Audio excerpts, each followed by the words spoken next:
Alright, I wanted to start a vlog on what is God. If you're wondering why I'm talking so funny, because I just had root canal at dentist and my mouth is very numb. Anyways, the subject I wanted to do today was, what is God? Now, I think in the book Power of Now, Eckhart Tolle says something about how over thousands of years of misuse, the name of God have become very, misused, and the original meaning behind the word have become lost. So this video I want to address what is the true meaning behind the word God. You know, people think all kind of things. What is God? Some man on a cloud, some celestial goddess, Mother Nature. Anyways, I want to explore what is true meaning of God. So, I think that the meaning behind a word is basically the context which it is derived, So a word by itself is meaningless. It derives its meaning from its surrounding environment, its context, its backdrop. It's like light is invisible only when it is broken into the spectrum that it becomes visible. So every color contrasts each other. So we derive meaning through comparison. The mind distinguishes or establishes a connection between one thing and another. So perhaps a mystic might say, outside of the mind or beyond the intellect, all things are one, because it is the mind, it's the intellect that distinguishes one thing from another. Therefore, you might argue that everything actually is one. It's only the mind that sees many things. So,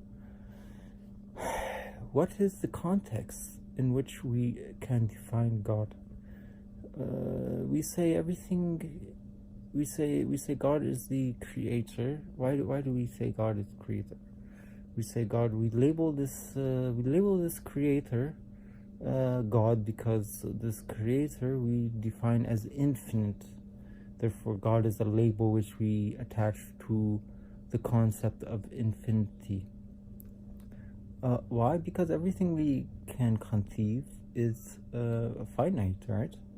The only thing we can conceive beyond creation reality is something beyond it, right? So everything in this realm of existence has a beginning, right? It has a beginning and an end.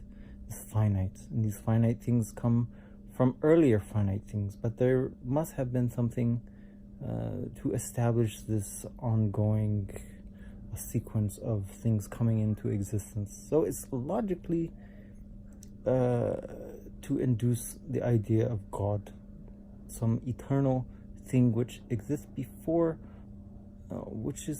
actually better to say this eternal thing which is the start or ignition switch of things coming into existence, because only something eternal can precede everything or anything finite.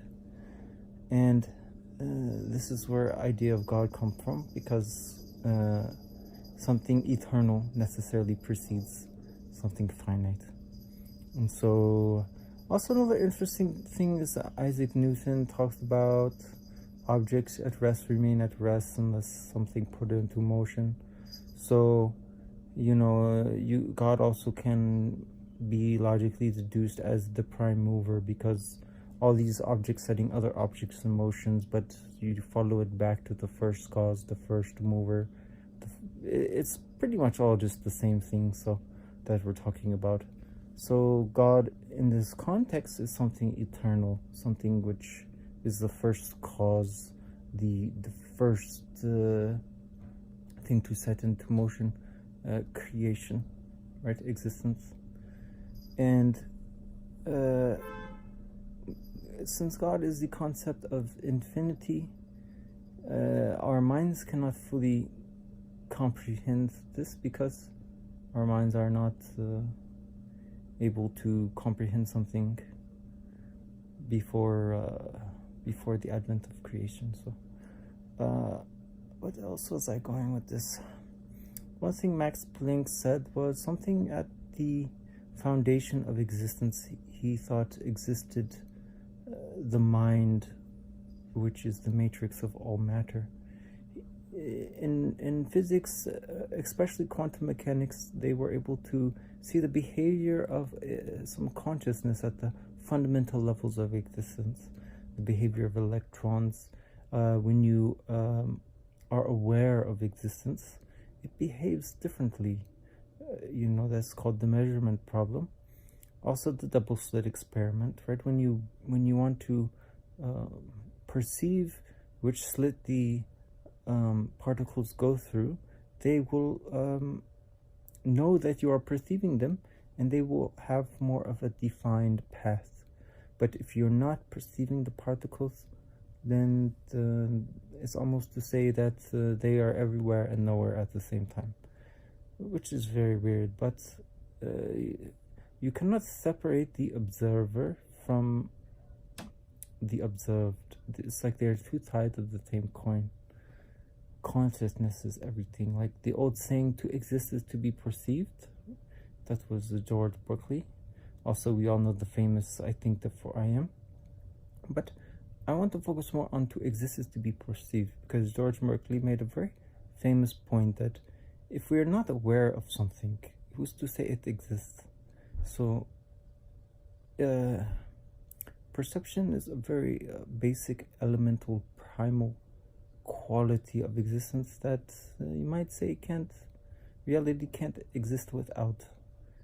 So it's almost to suggest that God is this primal mind which pervades all existence, almost like as if reality is the dream of God.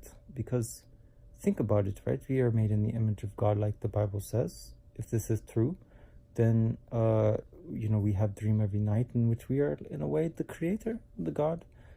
Our consciousness is the foundation of that reality which we create.